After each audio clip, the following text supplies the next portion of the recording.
remercions plus précisément pour son accompagnement Odile Papini, professeure émérite des universités et chercheuse en intelligence artificielle.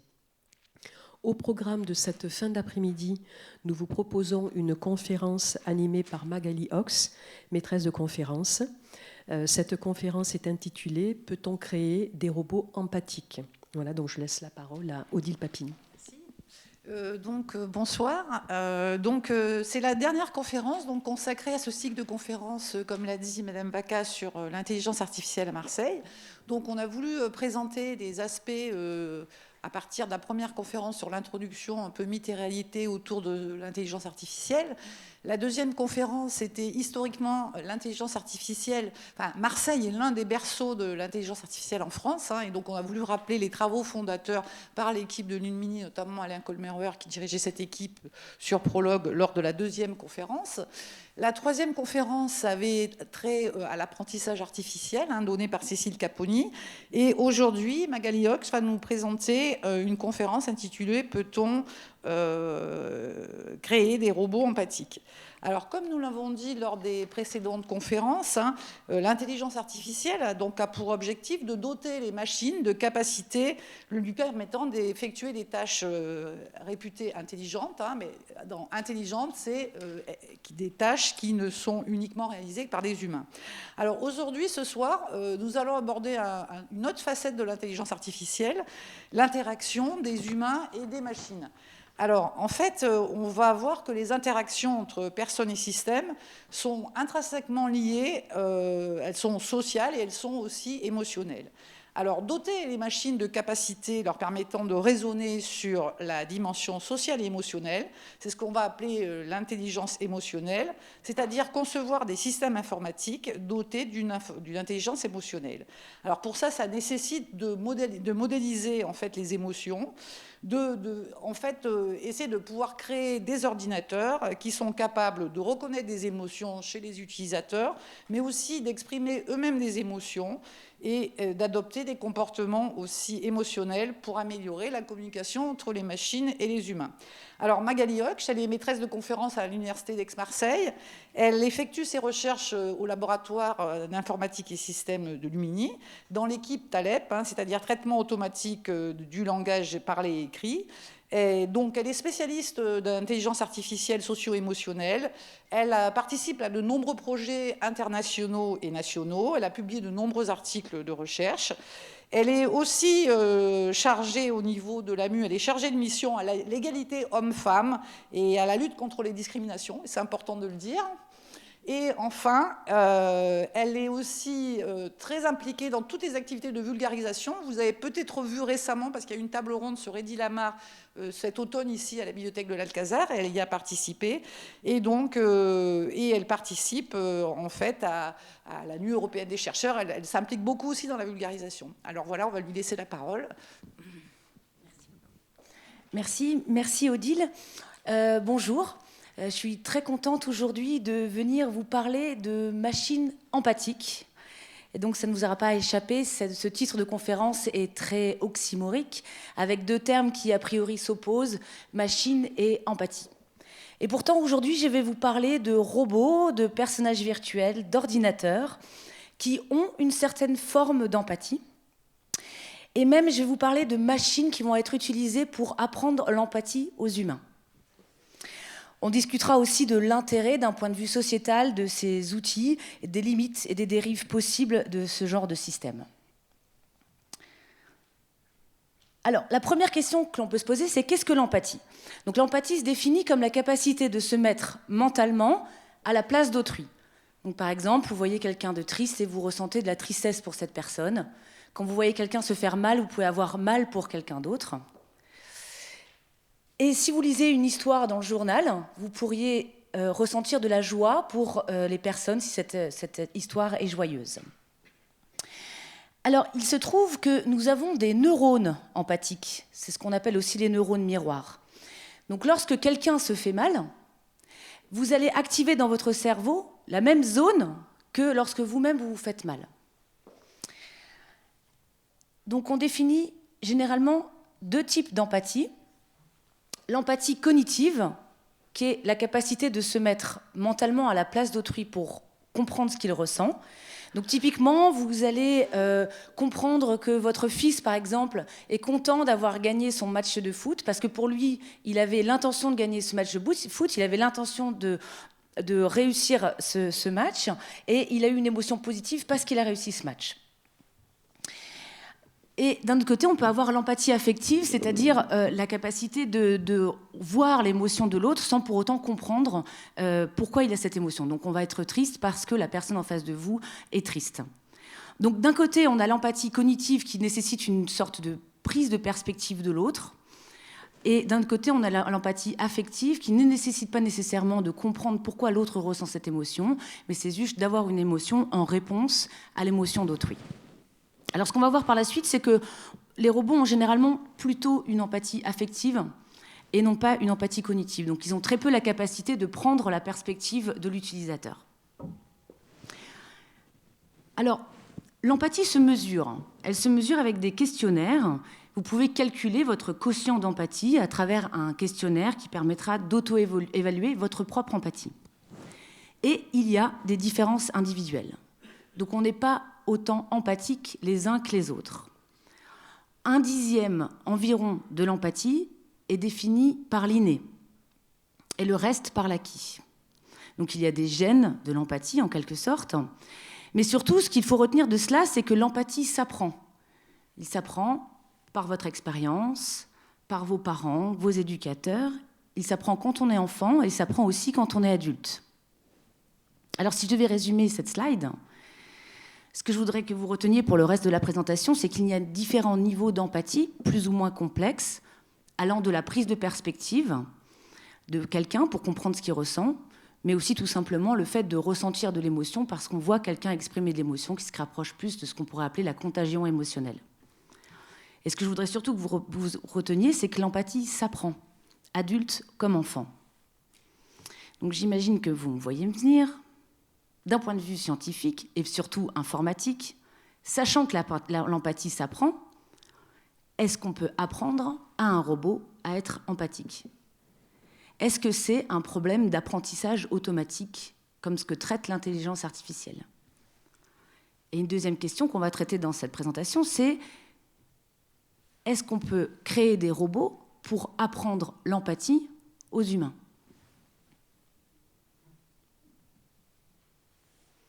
Alors pourquoi on s'intéresse à l'empathie ? À quoi ça sert au fond ? Pourquoi on cherche à intégrer de l'empathie dans les machines ? Pour celui pour qui on a de l'empathie, cette personne va se sentir écoutée, soutenue et se sentir moins seule. Donc il y a un effet de comportement empathique sur autrui, sur cette diminution de la douleur émotionnelle, mais aussi sur la diminution de la douleur physique. Et il y a une expérience qui a montré, entre autres, que lorsqu'on faisait mal à quelqu'un, même légèrement, mais que cette douleur s'accompagnait de commentaires empathiques, de remarques empathiques, de soutien empathique, les personnes reportaient une douleur moins intense que lorsqu'on leur faisait mal sans ces commentaires, cet accompagnement empathique. Et d'un autre côté, une personne empathique aura plus de comportement prosocial, donc plus de comportement pour aider les autres, plus de comportement altruiste, il y aura moins de stéréotypes. Et donc on peut imaginer que plus on aura de personnes empathiques, moins on aura d'inégalités, de discrimination, d'harcèlement, et plus le comportement empathique favorisera l'inclusion. Alors pour résumer, on a tout intérêt à avoir un monde plus empathique, et je pense qu'on est tous d'accord là-dessus, pour le bien-être des individus, mais aussi pour un bien-être sociétal. Alors la question c'est, est-ce que les robots pourraient nous permettre justement d'avoir ce monde plus empathique ?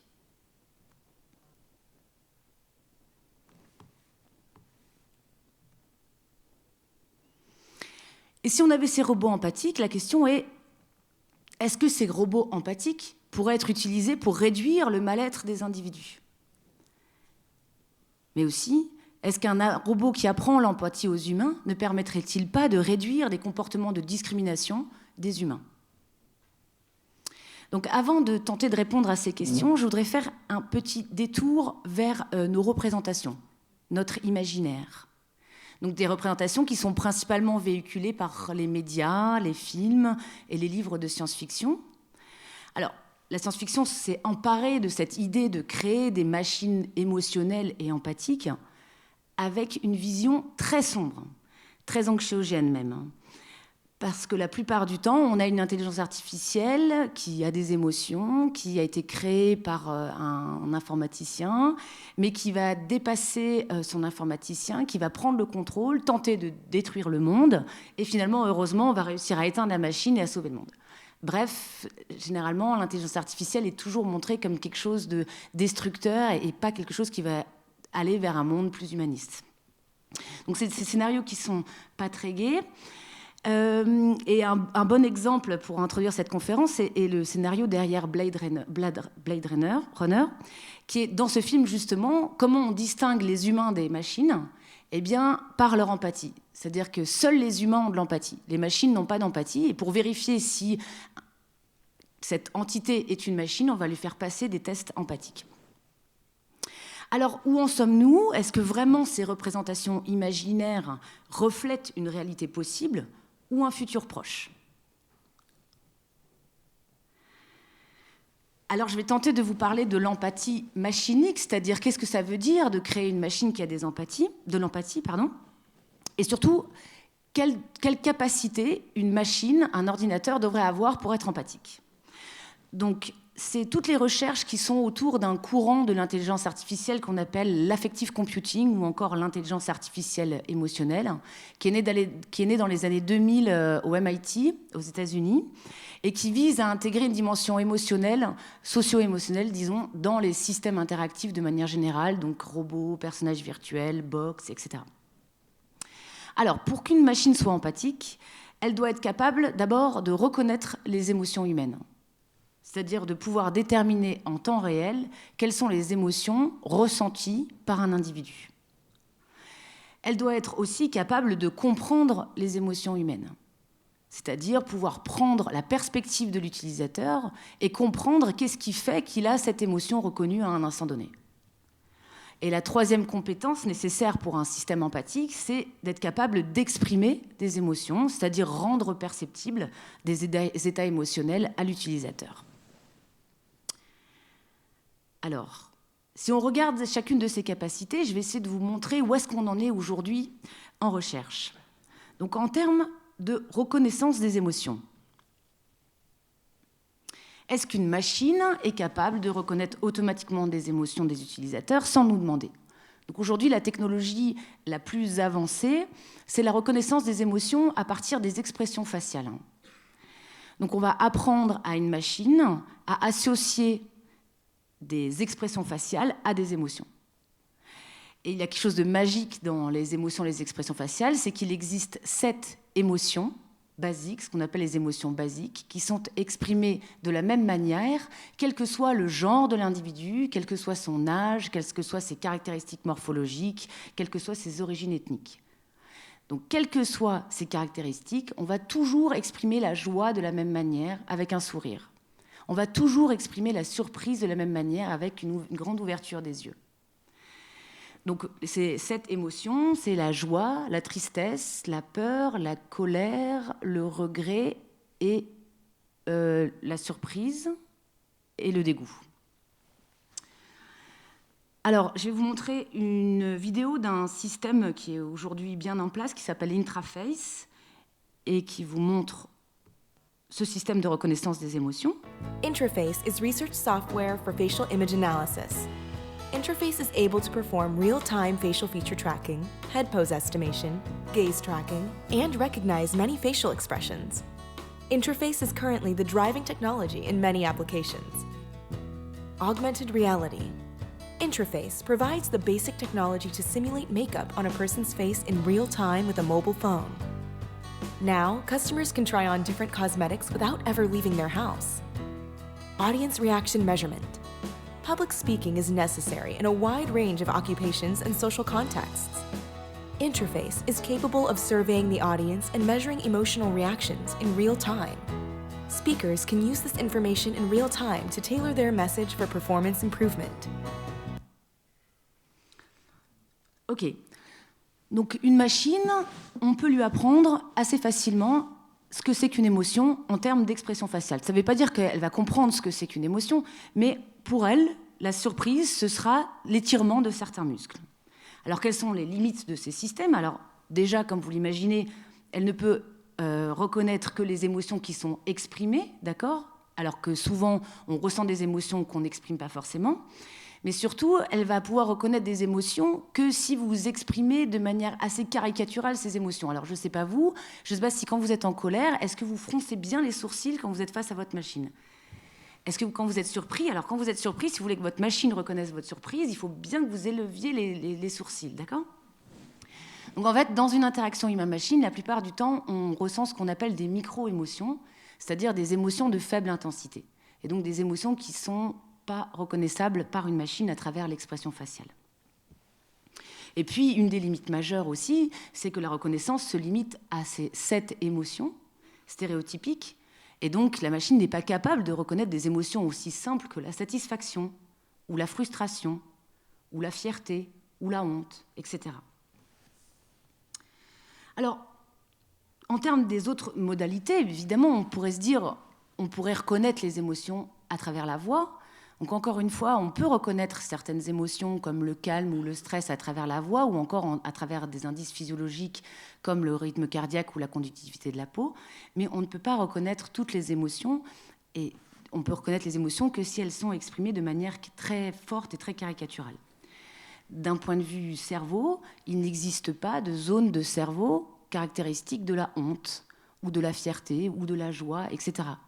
Donc on ne peut pas reconnaître les émotions à partir de systèmes électroencéphalogrammes.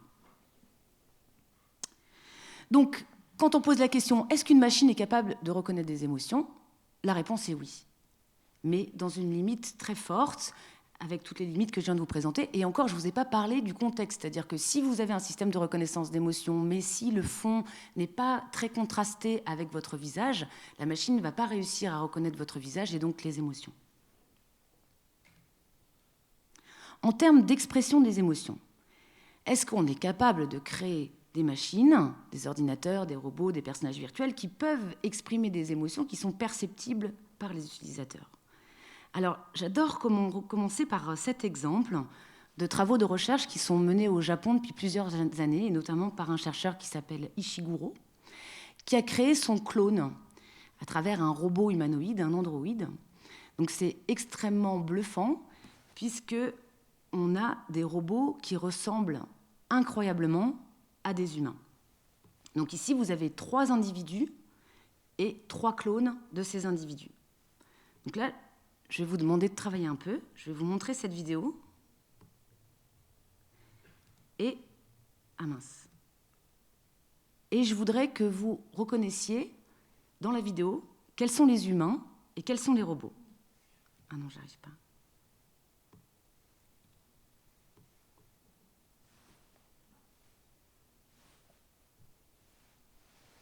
Alors, attendez.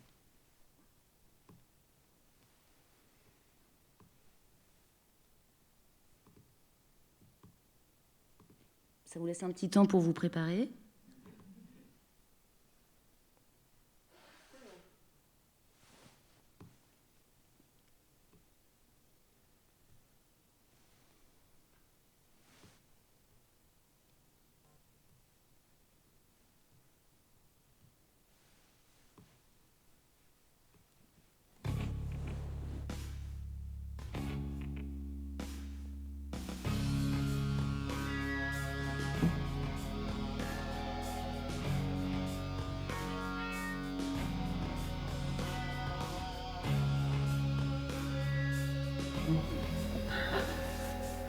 We're always adjusting something.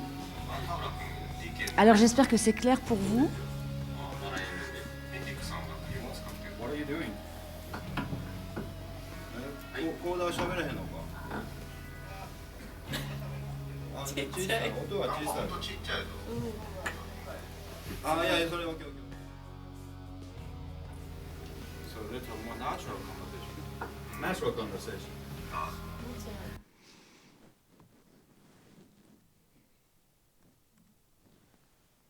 Alors, ces robots, ils ressemblent à des humains jusqu'à un certain point, et ce point, c'est lorsqu'ils bougent. Et on voit que les comportements, les mouvements du corps, les mouvements des lèvres, les animations labiales, les mouvements des yeux, etc., ne sont absolument pas fluides. Alors, c'est assez intéressant ces travaux parce que le chercheur Ishiguro qui a créé ce premier robot humanoïde, il l'a fait au départ pour le remplacer dans les réunions, puisqu'il ne pouvait pas participer à ces réunions, donc il y a quelques années. Lui, il a vieilli, mais son robot n'a pas vieilli. Et du coup, il fait de la chirurgie esthétique aujourd'hui pour ressembler à son robot. Donc, il a créé un robot à son image, et aujourd'hui, il essaye de se modifier pour être à l'image de son robot. Alors, il y a des travaux quand même assez intéressants qui sont faits autour de ces robots androïdes, et notamment sur la notion de présence. Donc, je ne sais pas si vous avez déjà eu cette expérience, moi je l'ai souvent en tant qu'enseignante, quand vous parlez à des individus qui vous regardent, mais qui ne sont pas vraiment là. Qu'est-ce qui fait qu'un individu est vraiment là quand il vous écoute ? Donc le fait de créer des robots qui sont extrêmement réalistes nous permet d'étudier cette notion de présence. Est-ce que c'est dans les pupilles ? Est-ce que c'est dans les mouvements ? Est-ce que c'est dans les mouvements de tête, etc. Alors il existe d'autres robots. Aujourd'hui, un autre exemple de robot, c'est le robot Ameca, qui est considéré aujourd'hui comme le robot le plus réaliste. Alors sur ce robot, c'est évident que c'est un robot. Il n'y a pas de doute. Vous allez voir une vidéo, ce robot est beaucoup plus fluide dans ses mouvements et dans ses expressions d'émotion.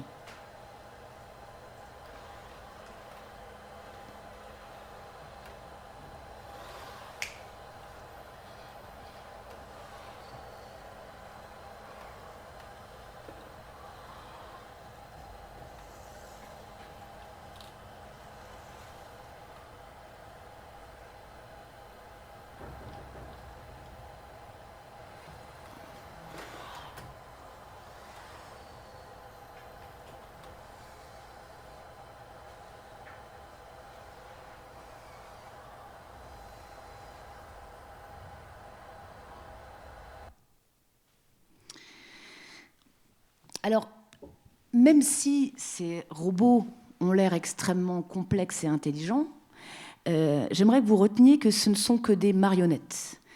Alors, bien sûr, c'est des marionnettes qui coûtent extrêmement cher et qui sont évoluées, mais ces marionnettes n'ont aucune intelligence. Après, effectivement, on peut brancher dessus des systèmes qui sont plus intelligents, mais en tant que tels, ce sont uniquement des marionnettes qu'on peut manipuler. Quand on passe du côté des personnages virtuels, vous connaissez via le cinéma la capacité de simuler des émotions sur des personnages, que ce soit des personnages de cartoon ou des personnages animés, etc.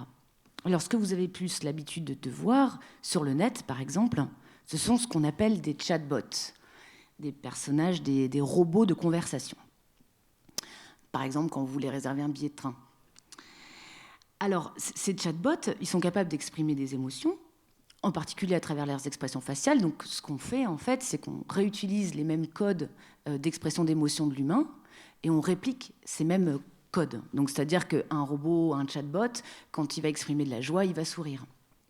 Alors, c'est assez intéressant parce qu'on s'est rendu compte qu'on pouvait simuler assez finement des différents types d'émotions. Notamment, on a fait des recherches sur la différence entre les sourires d'amusement et les sourires de banquier. Donc, je ne sais pas si vous avez déjà vu votre banquier sourire, mais comme c'est ce qu'on appelle un faux sourire, il ne va pas y avoir l'activation des petites pattes doigts ici, alors que quand on a un sourire d'amusement, un vrai sourire, on va avoir l'activation de ces petites pattes doigts. Donc, on a fait des expériences pour voir si effectivement, sur des personnages virtuels, les individus pouvaient reconnaître un sourire du banquier ou un vrai sourire, et effectivement, les humains utilisent les mêmes codes que dans une interaction humain-humain. Donc, ils vont reconnaître les sourires d'amusement versus les sourires du banquier. Alors, on a beaucoup plus l'habitude aujourd'hui de voir des personnages virtuels plutôt caricaturaux, donc plutôt les personnages virtuels que vous pouvez voir sur votre droite, ou des robots plutôt caricaturaux comme les robots Nao ou Papers. Donc la question qu'on peut se poser, c'est pourquoi est-ce qu'on est entouré de robots et de personnages virtuels assez caricaturaux, alors qu'aujourd'hui, d'un point de vue recherche, comme vous l'avez vu, on est capable de faire des robots et des personnages virtuels extrêmement réalistes. La réponse se trouve dans cette image. Et surtout, dans le sentiment que vous avez quand vous regardez cette image. Donc, je ne sais pas vous, mais moi, j'ai un sentiment de dégoût. Je trouve ce robot absolument monstrueux. Et pourtant, il est beaucoup plus réaliste que le robot Nao, que vous connaissez bien, ou le robot Peppers. Donc c'est ce qu'on appelle le phénomène de la vallée dérangeante. Plus un robot ou un personnage virtuel est humain, et plus vos attentes sont celles d'expression d'humain. Et donc, si ce personnage virtuel ou ce robot ne s'exprime pas de manière très humaine, de manière ultra réaliste, dans ce cas-là, vous allez avoir un sentiment de dégoût et de rejet de ce système. Donc, en d'autres termes, tant qu'on n'est pas capable de faire des robots ou des personnages virtuels qui sont ultra réalistes, mais pas seulement dans l'apparence, qui sont ultra réalistes aussi dans les commissures des lèvres, ou dans l'animation des lèvres, ou dans la fluidité des gestes, ou dans la manière de gérer une interaction, c'est-à-dire dans la manière dont ils vont couper la parole, prendre la parole, etc. Tant qu'on n'est pas capable de faire ça, il vaut mieux utiliser des robots caricaturaux, où c'est clair pour l'humain qu'il dialogue, qu'il interagit avec un robot, plutôt que des robots ultra réalistes. Alors on en est encore très loin, de robots qui soient capables de converser de manière naturelle avec un humain. Et donc, on va rester encore pendant très longtemps sur des robots et des personnages virtuels caricaturaux. Alors, donc on a vu qu'on pouvait faire des machines qui étaient capables de reconnaître des émotions. On est capable de faire des machines plus ou moins réalistes qui expriment des émotions. Qu'en est-il de la capacité de comprendre les émotions ? Est-ce qu'on peut donner la capacité à une machine de raisonner sur des émotions ou de comprendre ce que c'est qu'une émotion ? Alors, oui, on peut écrire des règles, par exemple en logique formelle, sur ce qui fait qu'on a une émotion. Qu'est-ce qui déclenche une émotion ? Et on a commencé à faire ça il y a longtemps, il y a plus de 10 ans. C'est par exemple ce que j'ai fait pendant ma thèse de doctorat. Donc ce qu'on a fait, c'est qu'on a tenté de traduire des théories de psychologie cognitive en des formules de logique formelle. Donc, il se trouve que les théories de psychologie cognitive décrivent très bien qu'est-ce qui fait que l'humain a des émotions. Donc, ça peut être un peu triste ce que je vais vous dire, mais la plupart de vos émotions peuvent se décrire en termes de réalisation ou échec d'un de vos buts. Donc, par exemple, si vous réalisez un but, vous allez ressentir une émotion positive, et si vous échouez dans la réalisation d'un but, ou si quelqu'un vous empêche de réaliser un de vos buts, vous allez avoir une émotion négative. Et l'intensité de votre émotion dépend de l'importance de ce but. Donc, par exemple, si vous avez le but de manger du chocolat et que vous mangez du chocolat, alors il y a de très fortes chances que vous ayez une émotion de joie. Et si c'était extrêmement important pour vous, l'intensité de votre émotion sera très forte. Et puis, vous pouvez avoir des distinctions d'émotions en fonction de qui vous permet ou pas de réaliser ce but. Donc, par exemple, vous allez ressentir de la tristesse s'il n'y a pas de personne à part entière qui a causé l'échec de votre but. Et au contraire, de la colère contre une personne, si c'est une personne en particulier qui vous a empêché la réalisation de but. Donc, en d'autres termes, à partir de ces théories de psychologie cognitive, on peut décrire les conditions de déclenchement des émotions, donc ce qui fait qu'un individu a des émotions, comme des combinaisons particulières de buts et de croyances sur la réalisation ou l'échec de ces buts.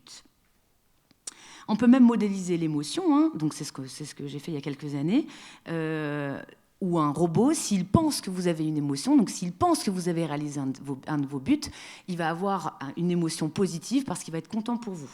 On est allé jusqu'à définir des axiomes de bienveillance pour veiller à ce que le robot se comporte bien. Donc le robot ne pouvait pas faire des actions dont le résultat de ces actions pouvait induire une émotion négative chez l'utilisateur. Donc les machines peuvent a priori raisonner sur les émotions, mais cela nécessite de connaître les buts de l'utilisateur. Donc, il peut savoir qu'a priori, vous avez le but que la machine vous comprenne, mais sinon, il ne connaît pas vos buts. La machine ne connaît pas vos buts. Et surtout, n'a absolument pas une compréhension complète de la situation. Il doit pouvoir comprendre tout ce qui se passe dans l'environnement, et y compris vos buts, pour savoir si vos buts sont réalisés ou échoués. Donc, théoriquement, il aurait les connaissances, mais en réalité, il n'a pas du tout la capacité perceptive pour comprendre les buts et la situation réelle dans laquelle se déroule l'interaction. Et puis, le robot ne saura jamais pourquoi un matin vous vous réveillez joyeux ou triste, d'accord ? Il ne saura jamais pourquoi est-ce que un jour vous êtes content ou pas content. Il peut comprendre les émotions qui sont liées au but s'il a la connaissance des buts, mais ça s'arrête là. Et la complexité, la problématique de la compréhension des émotions n'est pas une question de puissance de calcul. Elle est due à la complexité du phénomène même de l'émotion et de nous-mêmes, nous fait de nous-mêmes ne pas comprendre nous-mêmes d'où viennent ces émotions. Alors, si je résume, a priori, on a un ensemble de briques technologiques encore limitées, mais qui nous permettraient de créer des machines empathiques. Un point sur lequel je voudrais insister, c'est que les briques technologiques aujourd'hui qui permettent la reconnaissance d'émotions, l'expression d'émotions ou encore la compréhension des émotions est extrêmement limitée, mais ne va pas beaucoup évoluer a priori dans la suite. Pourquoi ? Eh bien parce que la performance de ces briques de reco, d'expression et de compréhension des émotions ne dépendent pas d'une puissance de calcul. D'accord ? C'est pas parce qu'on aura des machines qui ont plus de puissance de calcul qu'on aura plus la capacité de reconnaître des émotions ou d'exprimer des émotions. Le problème vient de la complexité même du phénomène d'émotion. D'accord ? On ne peut pas reconnaître des émotions de manière universelle parce qu'il n'y a pas d'expression universelle des émotions en dehors des 7 émotions basiques. D'accord ? Alors, en tout état de cause, on a ces briques et donc, a priori, on pourrait être capable de créer ces robots empathiques. Donc, maintenant, je voudrais vous parler de ces machines empathiques qui existent et de comment on les utilise. Alors, je voudrais commencer par vous parler de l'empathie d'un robot envers un humain. Donc, c'est-à-dire qu'on se place dans la situation où un homme humain exprime des émotions envers un robot, et on suppose que le robot va exprimer de l'empathie ou peut-être de l'antipathie envers l'humain. Alors, je vais commencer par des exemples de ce qu'on appelle les virtual friends ou encore virtual therapists. Donc, c'est des chatbots, ok, c'est des robots avec lesquels vous pouvez converser, qui ne servent à rien en particulier, mais qui ont une dimension émotionnelle plutôt développée. Et le but de ces chatbots, c'est de discuter avec vous de vos émotions. L'exemple que je voudrais vous présenter, c'est un robot qui s'appelle Kuki. Alors ce robot, il est dispo sur le web, sur Facebook Messenger, sur Twitch, sur Skype, et il est même beaucoup utilisé. Il y a plusieurs millions de messages échangés avec Kuki tous les jours, et beaucoup, beaucoup plus depuis le Covid. Alors il faut savoir que Kuki n'a absolument aucune intelligence. Ce ne sont que des règles qui sont écrites à la main. Alors bien sûr, il y a beaucoup de règles, ok, mais Kuki ne comprend absolument rien de ce qui est dit par l'utilisateur. Il traite des symboles. Pour nous, ces symboles, ça correspond à des mots, mais pour Kuki, ce sont des symboles. Donc il n'y a aucun apprentissage automatique, d'accord ? Toute cette intelligence artificielle dont on parle aujourd'hui, il n'y a aucune apprentissage automatique dans ce système.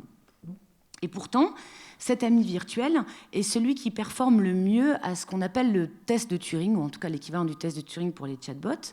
Donc le principe du test de Turing, c'est qu'on demande à des individus de dialoguer avec une machine, et ils sont soit dans une condition où ils dialoguent avec une machine et il y a un humain derrière, soit ils dialoguent avec une machine et c'est effectivement un chatbot derrière. Et donc un chatbot qui passe le test de Turing, enfin qui gagne le test de Turing, c'est celui où on a le plus d'humains qui pensent qu'ils dialoguent avec un humain alors qu'ils dialoguent avec un chatbot. D'accord ? Donc, un virtual friends comme Kuki gagne, et de ça depuis plusieurs années, le test de Turing, et pourtant, ça ne fonctionne qu'à partir de la détection de certains mots-clés et à partir de réponses automatiques qui sont générées à partir de ces mots-clés. Donc, par exemple, s'il voit le mot « déprimé », ici, il détecte le mot déprimé, il va répondre j'entends que vous vous sentez déprimé, pouvez-vous m'expliquer pourquoi ? Ou encore, je suis vraiment désolé d'apprendre que vous êtes déprimé, etc., etc. Exactement ce que, en début de cette présentation, on a appelé l'empathie affective. D'accord ?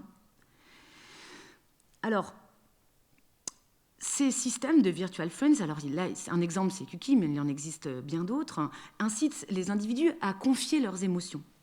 Et ensuite, ils posent des questions pour inciter les individus à réfléchir plus précisément sur leur expérience émotionnelle. Et à la suite de ça, ils montrent une certaine empathie. Donc, je vous ai mis ici un exemple d'un échange, je ne sais pas si c'est très clair. Donc là, une personne s'adresse à Kuki en disant qu'elle est triste. Et le chatbot lui dit « Mais quel est ce sentiment ? Vous êtes au bon endroit, je vous tiendrai compagnie. » L'utilisateur dit « Certaines filles se moquent de moi et d'autres me frappent. Et le chatbot répond: les harceleurs sont des personnes très tristes qui ressentent le besoin d'embêter les gens pour se sentir mieux. Ce sont souvent des personnes très solitaires et elles ne font que pour attirer l'attention. Malgré tout, tu ne devrais pas t'en inquiéter, tu devrais en parler à quelqu'un dès que possible. Donc il y a une forme de soutien qui est exprimé par Cookie. Alors, ces chatbots, ils existent depuis longtemps. Et en particulier, le premier qui a été créé en 1964, c'est le système ELISA. Et le fonctionnement du système ELISA, qui a été le premier chatbot qui a passé le test de Turing, c'était tout simplement, à chaque fois que vous posiez une question, vous disiez quelque chose, de transformer cette réponse en une question. Donc, par exemple, si vous lui disiez j'ai chaud aujourd'hui, ah oui, tu as chaud, mais pourquoi tu as chaud aujourd'hui, etc., etc. Alors, quand on regarde les résultats de les recherches, est-ce que ces chatbots sont réellement efficaces pour soulager la solitude et l'anxiété des individus ?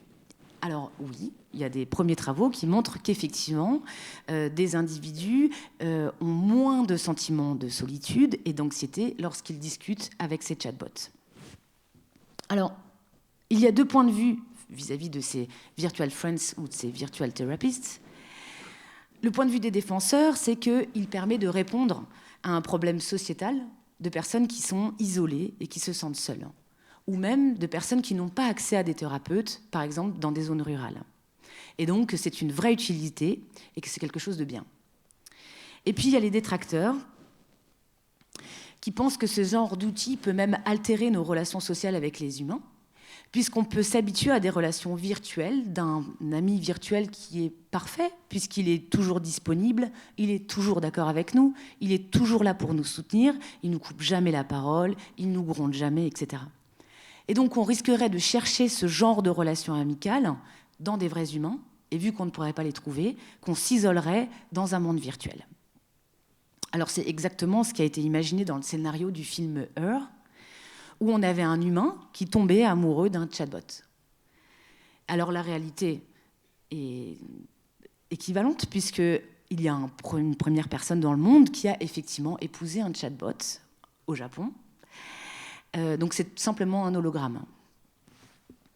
Mais il y a une dérive beaucoup plus sournoise de ces virtual friends et de ces virtual therapists, puisque les recherches montrent aussi que plus on se confie à une machine, plus on lui fait confiance. Et plus on est vulnérable et on s'y attache. Donc ces outils, ils nous incitent justement à nous confier. Donc le risque, c'est qu'on ait une confiance aveugle dans ces systèmes, qu'on oublie tout sens critique et avec des risques de manipulation considérables. Alors, avant de passer à d'autres exemples de machines empathiques, je voudrais faire un petit détour vers la star du moment, qui a une meilleure intelligence que des virtual friends. Vous me voyez venir. ChatGPT. Donc en préparant cette conférence, je me suis demandé, je ne sais pas si j'ai besoin d'introduire ChatGPT, donc un chatbot qui est sorti, qui est extrêmement performant, qui est capable de répondre à tout et de manière avec beaucoup d'aplomb, qui est très sûr de lui. Donc j'ai demandé à ChatGPT, est-ce que tu es empathique ? Donc, en tant que modèle de langage, quand même, il considère qu'il n'est pas empathique, mais qu'il est quand même programmé pour offrir une certaine solution aux humains de manière générale. Alors, je lui dis, et si je te dis que je suis triste ? Donc, il est quand même désolé d'entendre que je suis triste, une forme d'empathie affective. Et bien que je ne puisse pas ressentir d'émotion m'amène, je suis ici pour vous écouter, vous soutenir de la manière la plus utile possible. Si vous souhaitez en parler, je suis là pour vous écouter. Si vous avez besoin de ressources ou de conseils pour vous aider à faire face à votre tristesse, je ferai de mon mieux pour vous fournir des informations utiles. Et puis, donc, je lui ai demandé, mais comment m'aider dans ma tristesse ? Donc là, il m'a sorti une série de conseils dans le fait d'identifier, d'exprimer mes émotions, mais aussi de prendre soin de moi, de m'entourer de personnes aimantes, de trouver des moyens de me distraire et d'aller chercher quand même de l'aide à l'extérieur. Donc ChatGPT, finalement, même s'il ne se dit pas empathique, a une certaine forme d'empathie affective. Mais je tenais quand même à souligner que ChatGPT est aussi très peu empathique, mais surtout dans sa conception, et je devrais dire plus précisément que les concepteurs de ChatGPT sont peu empathiques, puisque derrière ChatGPT, il y a beaucoup d'humains qui sont sous-payés, et sous-payés en particulier pour faire des tâches d'annotation, de contenu extrêmement violent, de contenu pédophile, et que si les concepteurs de ChatGPT avaient un petit peu d'empathie, ils ne donneraient pas ces tâches à des humains. Alors maintenant, passons, j'allais dire, à des choses un petit peu plus sérieuses. En tout cas, faisons un petit détour dans ce que nous faisons, nous, dans nos laboratoires. Donc, je vais vous présenter les différents projets qu'on mène. Donc, on a un premier projet qui vise à développer un outil pour la formation à la prise de parole en public. Donc l'idée est que vous puissiez mettre un casque de réalité virtuelle et que quand vous mettez un casque de réalité virtuelle, vous êtes plongé dans une salle, par exemple une salle de conférence, mais au lieu d'avoir des humains en face de vous, vous avez des personnages virtuels. Et vous pouvez dérouler votre présentation et vous entraîner à donner cette présentation face à une audience virtuelle. Mais dans l'outil qu'on développe, vous allez le voir ici, l'idée, c'est de pouvoir simuler différents types d'audiences virtuelles, des audiences virtuelles plus ou moins empathiques, mais surtout plus ou moins antipathiques. Donc on a créé des audiences virtuelles qui étaient plutôt d'accord avec vous. Donc quel que soit le message que vous alliez dire, allez faire des mouvements de tête, d'acquiescement, allez vous sourire, allez vous soutenir, être intéressé par ce que vous disiez. Mais aussi on a créé des attitudes sociales plus antipathiques, donc des personnages virtuels qui vont sortir quand vous parlez, ou encore qui vont prendre leur téléphone, ou n'être absolument pas d'accord avec vous, etc. Et puis on peut aussi varier le genre de l'audience. Donc il faut savoir que c'est plus ou moins facile de prendre la parole en public. En l'occurrence, pour les femmes, quand il y a une audience qui est composée uniquement d'hommes, c'est beaucoup plus difficile que quand il y a une audience mixte. Donc dans le projet de prise de parole, on veut pouvoir simuler justement différents types d'audience avec le différent genre des personnages virtuels. Donc, les premiers résultats montrent qu'effectivement, ce type de plateforme peut être utilisé pour former les individus à la prise de parole et qu'il y a un effet des attitudes sociales des personnages virtuels, des personnages de l'audience, sur l'utilisateur. Donc, vous avez plus d'aisance à la prise de parole lorsque vous êtes face à une audience virtuelle positive, qui est plutôt empathique, disons, et beaucoup plus de difficulté à prendre la parole lorsque vous êtes face à une audience qui est plus antipathique. Alors notre objectif n'est pas seulement d'offrir un outil de simulation, mais aussi d'avoir des mesures objectives sur la performance de prise de parole. Et par exemple, pouvoir faire un retour à l'utilisateur sur le nombre de disfluences, donc d'hésitations qu'il a eues dans le discours, la direction du regard qu'il a eu, sa posture, est-ce qu'il a regardé beaucoup l'audience ou plutôt beaucoup son ordinateur, etc., etc. Alors, il existe d'autres outils de formation par la simulation en réalité virtuelle, par exemple pour se former à passer des entretiens d'embauche. Un autre projet dont je voulais vous parler est un projet où l'idée est d'utiliser les personnages virtuels empathiques en l'occurrence, pour améliorer les performances des jeunes filles en maths. Donc c'est un travail de recherche qui est mené avec le laboratoire de psychologie cognitive et qui repose sur une théorie en psychologie cognitive qui montre qu'on a un phénomène inconscient qui s'appelle la menace du stéréotype, qui expliquerait que les filles sont moins bonnes en maths que les garçons, mais aussi que les garçons sont moins bons en lecture que les filles. Ce qui se passe, c'est qu'on a ces stéréotypes qui sont inscrits dans votre mémoire et qui vont venir interférer dans la réalisation d'une tâche. Donc, de manière inconsciente, les filles pensent qu'elles ne sont pas bonnes en maths. Et donc, lorsqu'on va leur mettre un exercice de maths, ce stéréotype inconscient va réduire leur capacité de résolution des problèmes de maths. Et pareil pour les garçons en lecture. Les garçons vont penser qu'ils ne sont pas bons en lecture. Et donc, ce stéréotype va venir interférer la réalisation de la tâche et diminuer leur performance dans des tâches de lecture. Donc pour vous donner un exemple, il y a une expérience qui a été faite dans des classes où on a pris un groupe de filles, on les a séparées en deux. À un groupe, on a donné un exercice où on leur a dit que c'était un exercice de maths. Et à l'autre groupe, on a donné exactement le même exercice, mais on leur a dit que c'était un exercice de dessin. Et donc, il n'y avait plus cette menace de stéréotype qui était activée. Et les performances des filles étaient meilleures lorsqu'on leur disait que c'était une tâche de dessin que lorsqu'on leur disait que c'était une tâche de maths. On a fait la même expérience avec des garçons pour la lecture où on leur a dit ça c'est une tâche c'est un jeu ou bien c'est un exercice de lecture. Et le même exercice, si on change la consigne, en enlevant cette menace de stéréotype, permet de diminuer l'effet de cette menace de stéréotype et donc d'augmenter les performances des enfants dans les tâches pour lesquelles potentiellement il y a un stéréotype. Alors, ce qu'on sait aussi, c'est que quand on vous présente ce qu'on appelle un rôle modèle, c'est-à-dire une image qui a performé en maths, par exemple, pour les filles, cela permet de diminuer la menace de stéréotype. Donc notre objectif, c'est de créer un personnage virtuel qui soit capable de représenter ce rôle modèle, donc une jeune fille qui est bonne en maths et qui crée une relation émotionnelle positive avec l'élève. Et notre hypothèse, c'est que de montrer ce personnage virtuel et le fait d'utiliser ce personnage virtuel pour faire une leçon de maths aux jeunes filles permettrait d'augmenter les performances des filles en diminuant la menace de stéréotype. Donc je vais vous montrer un exemple.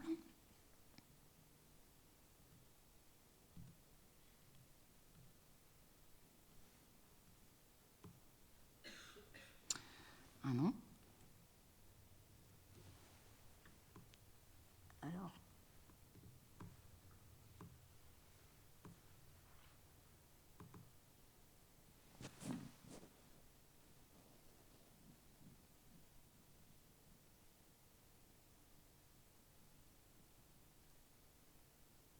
Bonjour et bienvenue dans ton cours de maths sur ordinateur. Je suis là pour t'aider à revoir ta leçon sur les priorités opératoires. Vous vous souvenez ? C'est quoi ton nom ?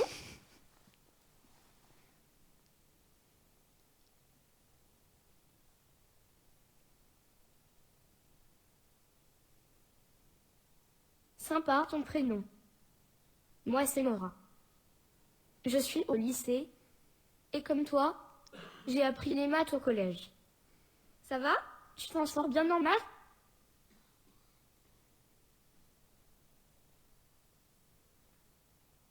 T'inquiète, moi aussi, j'avais du mal avec les maths et je trouvais ça compliqué. J'avais des notes complètement catastrophiques. Ok, donc ça vous donne une idée du système qu'on a développé. Donc aujourd'hui, on est en train de faire les expérimentations au sein de REP+, dans la région, auprès de plus de 200 élèves. Et les premiers résultats montrent qu'effectivement, le fait de présenter ce genre de personnage virtuel aux jeunes filles permet d'améliorer leur performance dans des tests de maths. Alors,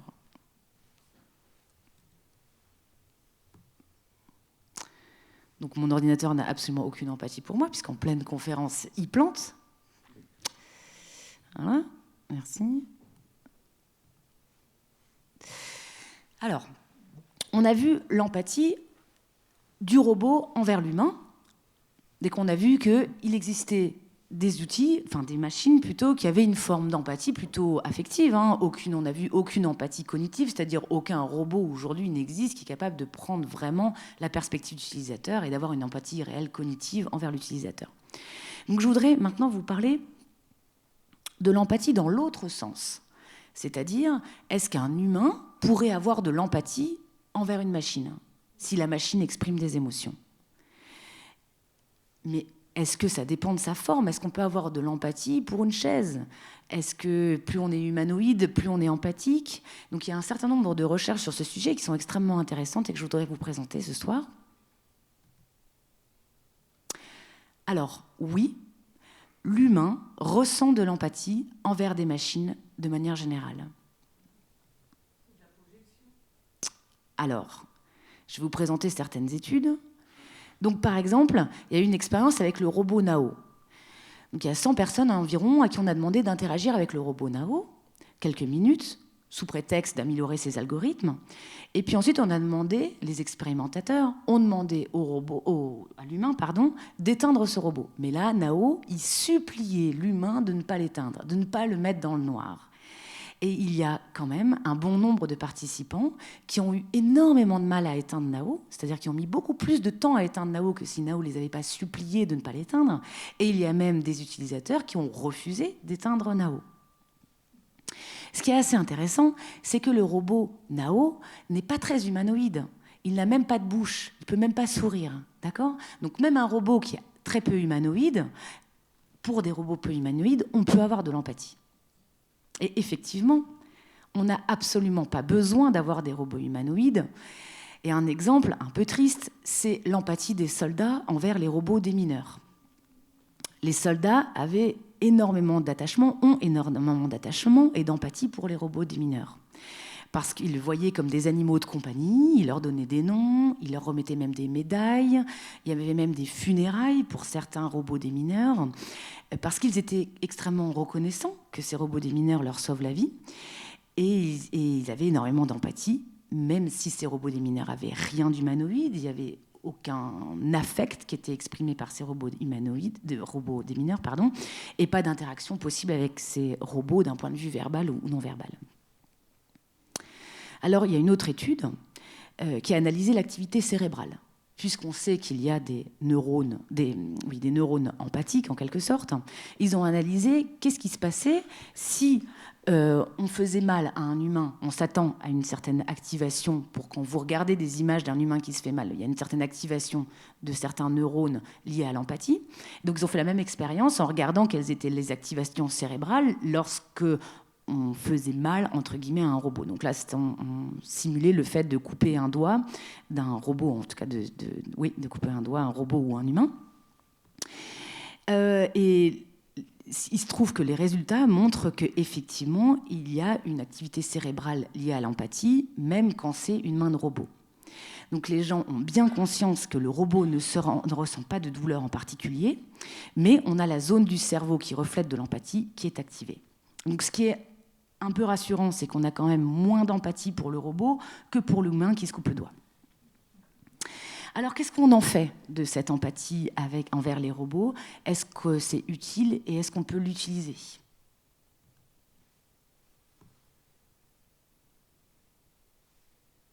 Alors, j'aimerais vous parler d'un outil que j'adore, qui a été créé il y a plusieurs années déjà maintenant.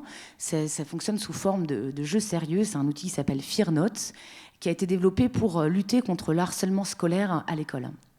Et l'idée était simple et reposait sur l'empathie justement que les enfants pouvaient avoir envers des personnages virtuels. Donc ce qu'on demandait aux enfants, c'est d'incarner la victime de harcèlement scolaire. Et pour ça, on leur demandait de conseiller le personnage virtuel qui était victime de harcèlement scolaire dans le jeu. Et par empathie, les résultats montrent que ce système permettait effectivement de réduire les comportements de harcèlement à l'école par le fait que les enfants, on les forçait à se mettre dans la peau des victimes de harcèlement, même à travers des personnages virtuels qui étaient extrêmement caricaturaux.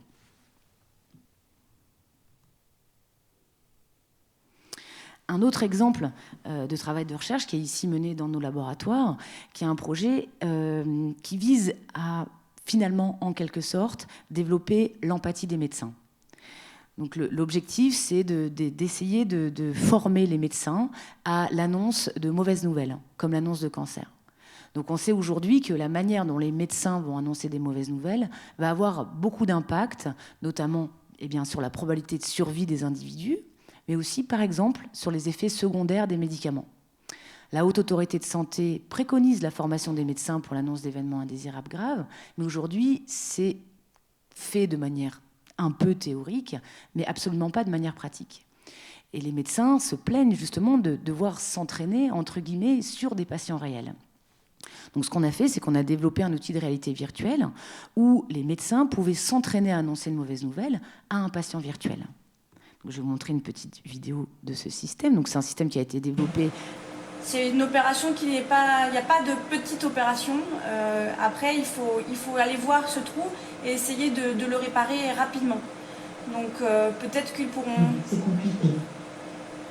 C'est compliqué, c'est un grand mot, mais c'est quelque chose qu'on fait régulièrement et ça va dépendre un petit peu de la profondeur, de la taille du trou.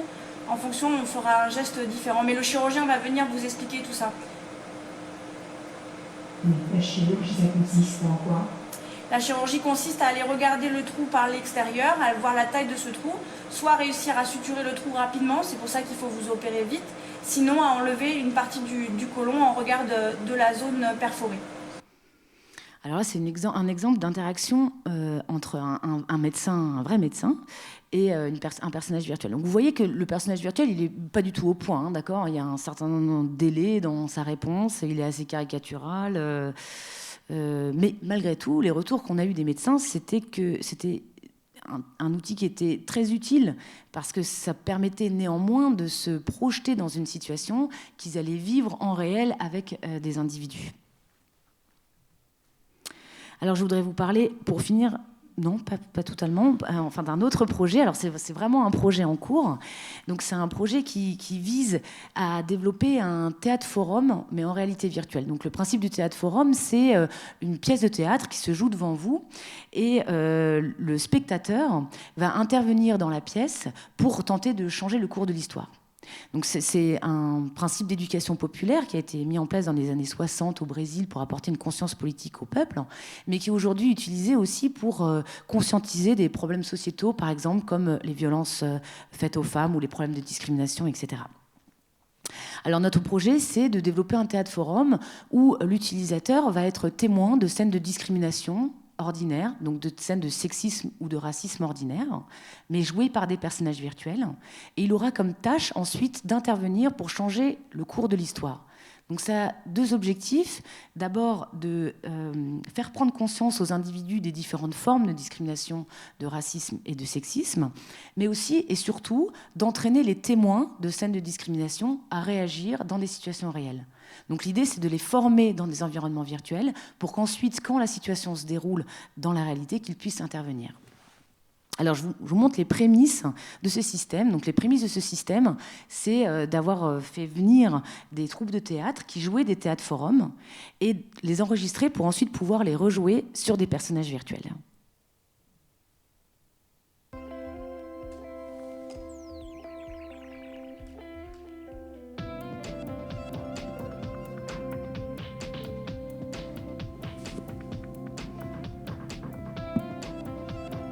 On a tout un système de capture de mouvements pour capter tous les mouvements et les expressions faciales des acteurs pour ensuite pouvoir les rejouer sur des personnages.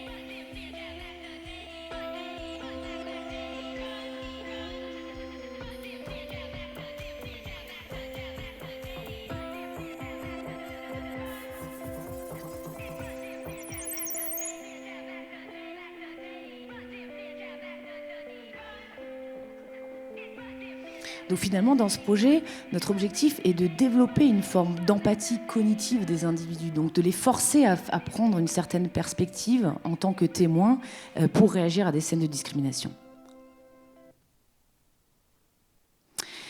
Et avant de conclure, je voudrais vous parler d'autres applications qui est la définition même de l'empathie. C'est ce qu'on appelle le body ownership.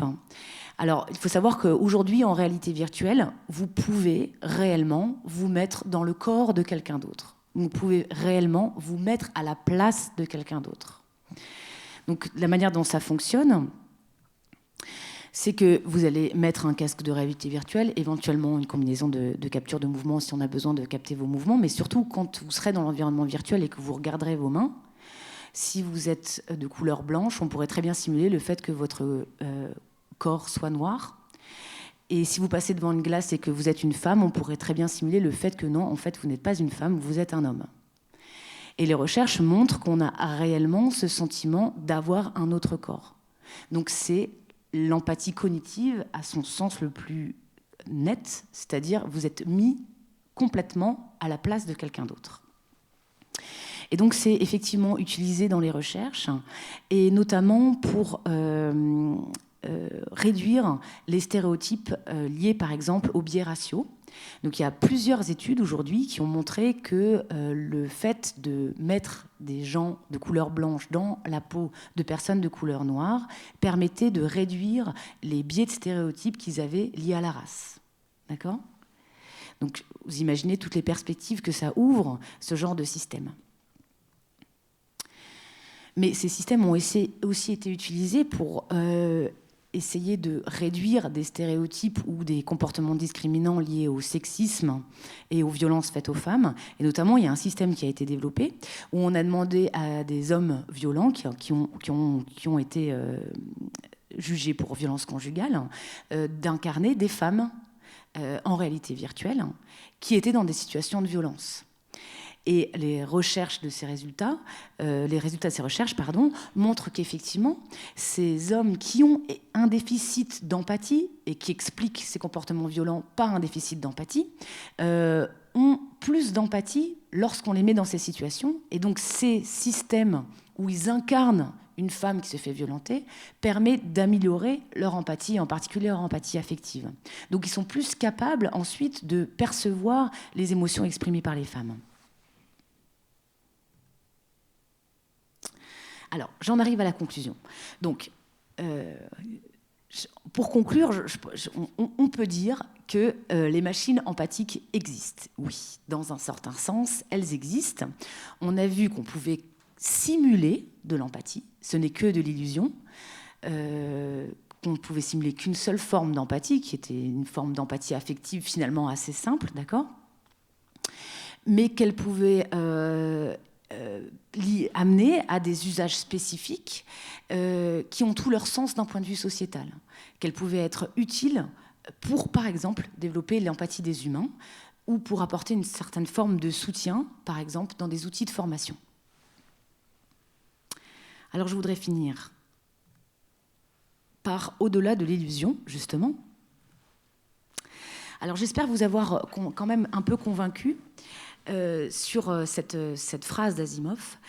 L'être humain croira toujours que plus le robot paraît humain, plus il est avancé, complexe et intelligent. Et j'espère vous avoir convaincu du contraire, c'est-à-dire que c'est pas parce que vous avez un robot qui paraît humain ou qui paraît complexe et intelligent, c'est pas pour ça qu'il est complexe et intelligent, d'accord ? Et puis, j'aimerais vous rappeler que l'intelligence artificielle n'est absolument pas intelligente. Donc souvent, on distingue l'intelligence générale, qui est bien spécifique aux humains. On est capable de réaliser plusieurs tâches, d'avoir une capacité de raisonnement et d'improvisation dans plusieurs situations, d'accord ? L'intelligence artificielle a une forme d'intelligence sur des tâches qui sont extrêmement spécifiques. Et sur ces tâches extrêmement spécifiques, effectivement, et depuis longtemps, l'intelligence artificielle est bien plus performante que l'humain. D'accord ? Mais sur cette intelligence générale qui nous caractérise, l'intelligence artificielle n'est pas plus intelligente que l'humain. L'intelligence artificielle a des hallucinations. Donc, ce terme hallucination a particulièrement vu le jour avec ChatGPT. Donc, en d'autres termes, l'intelligence artificielle se trompe et même invente des nouvelles choses. Il y avait un journaliste qui disait, à juste titre, que ChatGPT ne s'intéresse pas à ce que son contenu soit vrai. Il s'intéresse à ce que la manière dont c'est dit soit crédible. Il s'en fiche, en fait, que ce soit vrai, ce qu'il raconte. Il veut que vous le croyiez. Donc, si on ne développe pas dans notre société un sens critique, on est foutu. Et un autre problème qui est grave, c'est que l'intelligence artificielle a des stéréotypes. Et ChatGPT a des stéréotypes. Donc on parle en intelligence artificielle de biais de genre, par exemple. Donc le problème des intelligences artificielles aujourd'hui, c'est qu'ils sont appris sur des contenus qui sont, eux, stéréotypés. Et donc répliquent des stéréotypes lorsqu'ils conversent avec des humains ou lorsque vous leur posez des questions. D'accord ? Donc par exemple, ChatGPT est très stéréotype d'un point de vue genre. Il va associer des métiers qui sont stéréotypés masculins aux hommes et des métiers stéréotypés féminins aux femmes. Alors, je finis avec justement qu'est-ce qu'on fait de tout ça. Donc, il y a des usages qui peuvent être vus comme extrêmement humanistes, mais nécessite un sens critique et nécessite de veiller à la confiance qu'on accorde aux machines et surtout à l'usage que l'on en fait. Voilà, merci.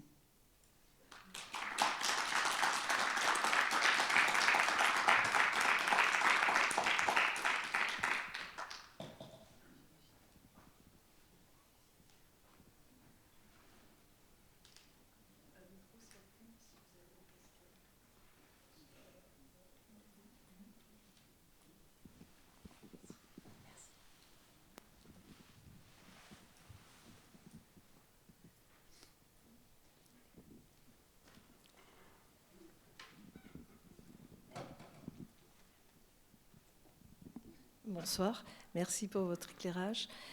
Je voulais savoir à quelle éthique se réfèrent les concepteurs de toutes ces réponses au travers de ces ordinateurs. À quelle éthique ? Oui.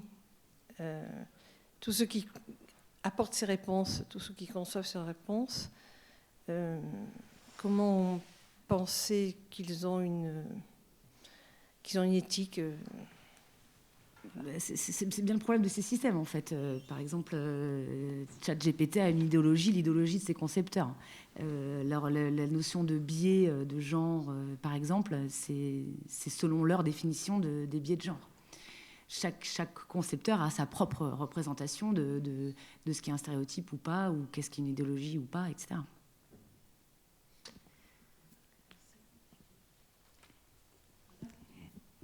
Oui. Quand vous parliez du théâtre forum qui encourageait les personnes à interrompre, à agir, à contrer une situation d'exploitation, de discrimination, il me semble que dans le théâtre d'Auguste Boal, justement, c'était très facile, c'était tellement stéréotypé, c'était tellement outrancier, la discrimination, qu'on a envie d'agir, on a envie de réagir, mais par contre, on n'a pas pensé que les autres s'opposent encore et on peut en arriver à un sentiment d'impuissance. Donc finalement, il faut être empathique vis-à-vis de ça aussi. Parce que c'est facile d'interrompre le cours des choses, mais on ne pense jamais aux opposants qui vous coincent. C'est-à-dire aux gens qui sont auteurs de comportements discriminants ? Oui. Parce qu'il y a plusieurs personnes qui sont engagées dans ce système-là. Et enfin, moi, je m'étais intéressée à ça dans le passé. Et c'est vrai qu'on a envie d'interrompre le cours des choses, mais on n'y arrive pas. On est confronté à un mur. Alors, c'est justement l'idée, c'est de former les gens à interagir avec les individus qui ont des comportements discriminants. Et l'objectif, la tâche qui serait donnée à l'utilisateur, c'est de changer, enfin de faire prendre conscience à l'interlocuteur qu'il a eu un comportement discriminant. C'est l'objectif. C'est l'objectif du théâtre forum. Alors, il y a plusieurs recherches qui montrent que le théâtre forum est réellement efficace. C'est-à-dire que, pas en réalité virtuelle, ça, on ne l'a pas encore prouvé. Enfin, j'espère qu'on réussira à le prouver. Mais en tout cas, dans les méthodes d'éducation, il y a plusieurs études qui ont montré que c'était réellement une méthode d'éducation populaire qui pouvait être utilisée pour apporter une conscience sur des comportements, en particulier des comportements discriminants. Et que ça fonctionne. D'accord.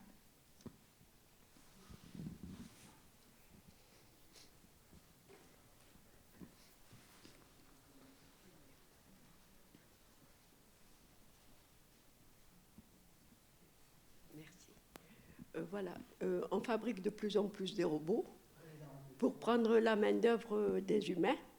Par exemple, dans les EHPAD, maintenant qu'il va manquer beaucoup de main-d'œuvre et tout ça. Donc, disons que dans le futur, personnellement, je pense que la robotisation va prendre beaucoup plus de pouvoir que l'être humain. Alors, aujourd'hui, les robots, ils n'ont pas de pouvoir. Et il ne faut pas leur en donner, ça c'est sûr. Mais c'est vrai qu'on vient pallier un problème qui devrait être résolu par des humains, et ça je vous rejoins complètement, c'est-à-dire que par exemple dans les maisons de retraite, là ils ont créé un robot phoque pour tenir compagnie aux personnes âgées. Alors c'est à la fois déprimant parce que ça veut dire qu'on n'a pas réussi dans notre société à répondre à ce besoin par des humains. Et donc l'intelligence artificielle vient pallier un problème qu'on n'a pas réussi à résoudre. Mais on fabrique de plus en plus pour justement peut-être... excusez-moi. on fabrique de plus en plus, donc je pense, ces robots pour déjà fournir plus de main-d'œuvre et peut-être à moindre prix. Oui. C'est ça?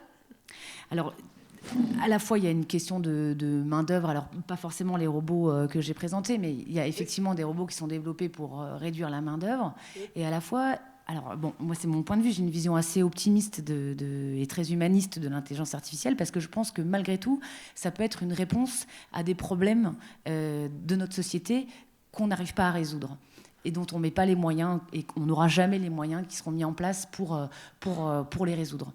Par exemple, idéalement, sur cet exemple de personnage virtuel pour lutter contre la menace des stéréotypes pour les jeunes filles, idéalement, il faudrait qu'une femme un peu plus âgée que les jeunes filles aille dans les écoles, discute avec ces jeunes filles pour apporter un rôle modèle humain, pas virtuel. Sauf que ça n'arrivera jamais, ça. Donc, à la place, on explore qu'est-ce que l'intelligence artificielle pourrait apporter. Ça va se propager, j'ai l'impression, plus tard. C'est mon point de vue.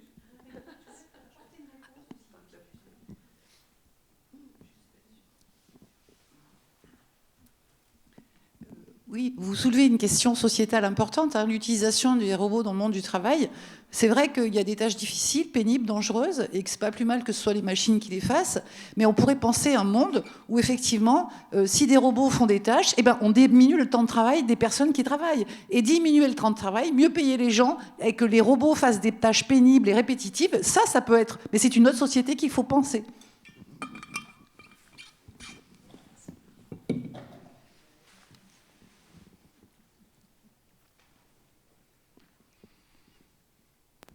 Oui, merci beaucoup pour un exposé qui était vraiment passionnant et vraiment très clair. Et je voudrais revenir sur une des dernières conclusions concernant le fait que l'intelligence artificielle n'est pas intelligente. Et je trouve que c'est vraiment important d'insister là-dessus. Mais en même temps, on ne peut pas s'empêcher de se demander, est-ce que c'est une limite technologique ou est-ce que c'est une limite, je dirais presque philosophique ? En fait, donc est-ce que c'est parce que pour le moment, il n'y a pas assez de puissance de calcul pour, par exemple, arriver à combiner différentes sources d'expression qui vont permettre une meilleure reconnaissance des émotions, par exemple? Parce que si on arrivait à vraiment bien combiner les indices prosodiques, tout ce qu'il y a dans la voix, tout ce qu'il y a dans les visages, tout ce qu'il y a dans les mouvements corporels, ce qui serait beaucoup plus vaste que de se baser, comme tu l'as dit, spécifiquement sur les visages, les expressions des visages. Est-ce que si on arrivait à combiner beaucoup plus de choses, parce qu'on aurait des ordinateurs beaucoup plus puissants, est-ce que là, on arriverait à faire des machines plus intelligentes? Alors... Donc, si on regarde que l'intelligence au sens émotionnel, c'est-à-dire la capacité de reconnaître les émotions, donc souvent on essaie de comparer les capacités d'une machine par rapport à des capacités humaines. Et en fait, nous, les humains, on n'est pas vraiment capable de reconnaître beaucoup d'émotions à partir de la voix. Parce qu'on ne connaît pas, en fait. Il n'y a pas de représentation de pattern acoustique ou facial des émotions comme la honte ou la fierté, etc. Ça ne s'exprime pas à travers une variation de la prosodie ou de la voix ou une expression faciale. Donc, quelle que soit la puissance de calcul, on ne pourra pas reconnaître la honte sur un visage, puisque la honte ne s'exprime pas sur le visage, ou la fierté, la satisfaction, la frustration. En fait, de nombreuses émotions ne s'expriment pas sur le visage ni d'un point de vue acoustique. Oui, mais en même temps, en tant qu'humain, on est capable de reconnaître une expression de honte sur un visage ou une impression de honte quand quelqu'un parle. Tu vois, donc quelque part, il y a quand même des indices qui font que on a décidé, enfin, qu'il y a quelque chose qui s'appelle la honte. Effectivement, il y a quelque chose qui s'appelle... Alors, c'est difficile de répondre à cette question, parce qu'en plus, on a d'autres problèmes, c'est qu'on n'a pas de corpus, donc de données, en fait, qui sont étiquetées avec des émotions. C'est-à-dire qu'il nous faudrait des millions et des millions d'expressions de honte différentes à noter avec la honte pour faire tourner des algorithmes d'apprentissage et éventuellement pouvoir sortir des caractéristiques de la honte. Ça on n'a pas. Si on l'avait, est-ce qu'on pourrait le faire? En tout cas, la puissance de calcul, elle est existante. C'est-à-dire que c'est plus un frein. C'est-à-dire le frein, il est plutôt au niveau des données qu'on n'a pas. Après, il y a un autre problème, c'est qu'on ne peut pas demander à des gens de jouer la honte, puisqu'on sait que les émotions, quand on les joue, elles sont exprimées différemment que quand elles sont ressenties. Donc il faudrait trouver plein d'exemples d'individus qui expriment de manière spontanée la honte, et qu'on pourrait analyser avec un algo, et éventuellement, dans ce cas-là, ce serait éventuellement possible, en tout cas, de répondre à cette question. Est-ce que oui ou non, il existe des indices comportementaux de la honte qu'on pourrait reconnaître automatiquement? Merci bien.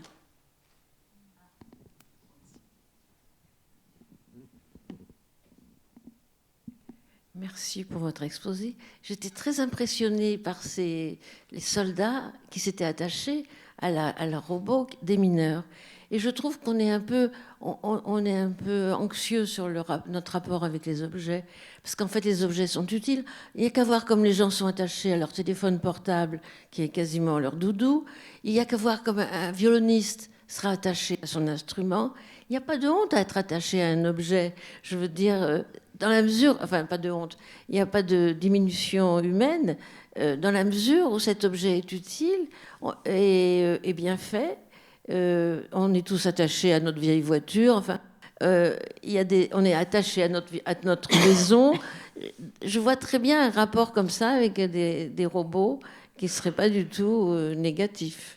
Et dans les maisons de retraite, entre autres, au moins à minuit, la personne âgée qui a envie de parler, elle ne trouvera pas forcément une aide-soignante pour parler.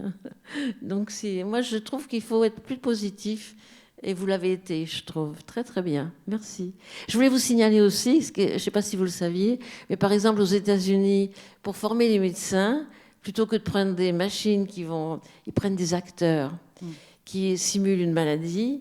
Et pour former, je trouve que c'est une très bonne idée aussi. On ne le fait pas en France. Mais c'était intéressant, votre étude sur l'hôpital. Le médecin a amené à expliquer une maladie grave. Voilà, dans l'ensemble, c'était très, très intéressant. Merci. Merci. Alors effectivement, pour la conception du système de formation pour les médecins, on s'est appuyé sur des enregistrements de formation d'acteurs qui jouaient les rôles de patients. Et sur lesquels les médecins peuvent s'entraîner. Donc c'est fait un petit peu à l'Institut Paoli Calmette avec qui on a travaillé, en fait, qui font des ateliers pour la formation à l'annonce de mauvaises nouvelles. Le problème de ces systèmes, c'est que, enfin de ces ateliers, c'est que c'est très coûteux. Et puis il faut que les médecins dégagent du temps pour venir, il faut payer les acteurs, faire venir les acteurs, faire venir tout le monde en même temps, etc. Voilà.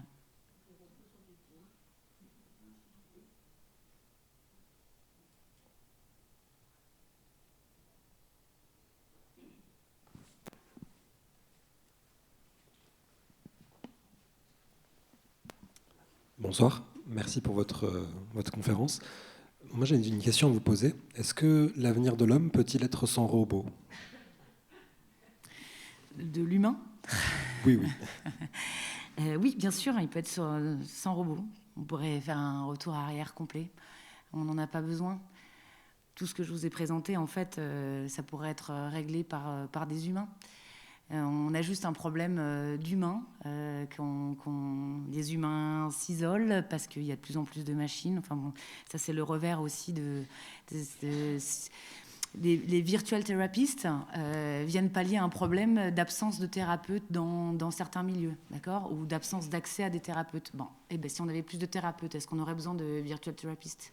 Les formations des médecins à l'événement indésirable grave vient répondre à un problème de formation des médecins. Donc on ne forme pas les médecins par des ateliers avec des acteurs, etc. Bon, c'est toujours mieux d'utiliser des humains que des robots. C'est mieux, c'est clair.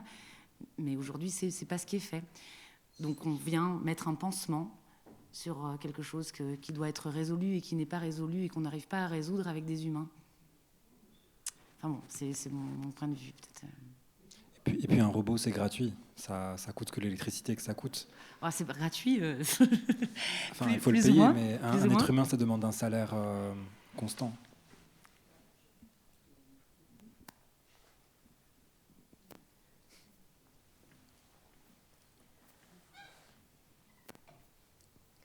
Une autre question?